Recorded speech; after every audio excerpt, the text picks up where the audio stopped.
Saudara Ishak, jelas bahwa Paulus sedang membela kerasulannya di sini dengan tajam dan juga hebat.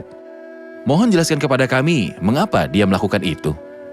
Ia membela kerasulannya untuk satu alasan, untuk membela doktrin yang sehat dan melindungi orang-orang percaya di Korintus dari rasul-rasul palsu dan pengajar-pengajar palsu yang berdusta. Itu sama sekali bukanlah sebuah masalah pribadi bagi Rasul Paulus, bahkan bukan masalah harga dirinya sebagai seorang hamba Tuhan ataupun rasul. Namun masalahnya adalah menjaga doktrin yang sehat dan pola firman yang sehat secara yang telah ia ajarkan kepada jemaat di Korintus dan melindungi saudara-saudara seiman di Korintus sejauh ia memandang dirinya perantara yang mempertunangkan mereka kepada Kristus sang suami sejati, sehingga ia dapat mempersembahkan mereka sebagai seorang perawan suci kepada Kristus. Jadi ia tidak tahan lagi bahwa perawan suci ini yang adalah gereja atau saudara-saudara seiman di Korintus dalam konteks ini mungkin berada dalam sebuah keadaan yang tidak benar karena pengajar-pengajar palsu itu. Itulah sebabnya ia dengan keras membela kerasulannya dan mengatakan kata-kata ini bukan untuk membela dirinya sendiri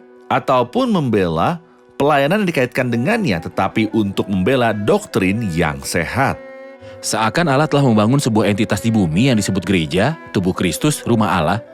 Dan hamba Tuhan yang menerima pewahyuan ini dari Allah adalah Paulus, hamba Tuhan di gereja.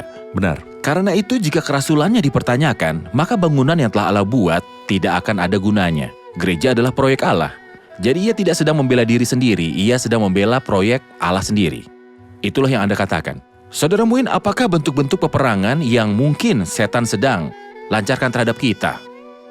Beragam bentuk sebenarnya dan adalah baik untuk mengenal tipu muslihatnya dan bentuk-bentuk peperangan ini.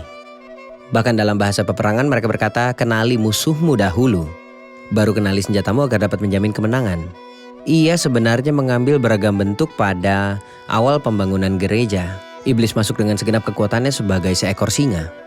Ia menganiaya gereja serta berpikir bahwa dengan itu ia dapat menghancurkan atau menghentikan pertumbuhan gereja. Namun sebaliknya yang terjadi.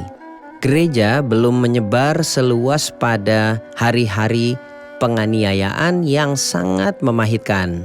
Pada zaman kerajaan Romawi yang menguasai hampir seluruh dunia pada tahun 315 Masehi, kekristenan telah menyerbu seluruh kerajaan Romawi.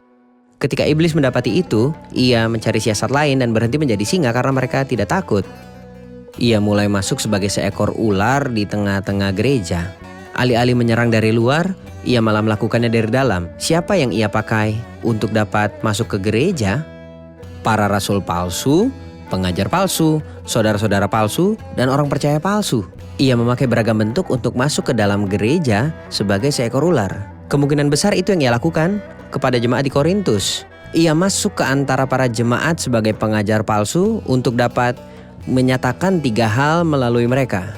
Yesus yang lain, Injil yang berbeda, dan roh yang berbeda, agar dapat berusaha meniru pekerjaan Tuhan yang nyata.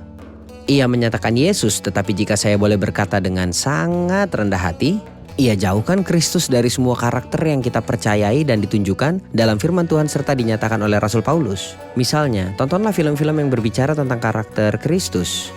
Anda akan mendapati bahwa mereka menjauhkan dari Dia kekudusannya yang mutlak. Sang aktor beraksi seakan-akan Kristus mungkin telah melakukan suatu dosa. Ia menentang keilahian Kristus dan kebangkitan Kristus, serta tubuh kemuliaan Kristus setelah kebangkitan. Padahal ini adalah dasar-dasar dari iman kekristenan. Sayangnya, terkadang orang Kristen tergoyahkan.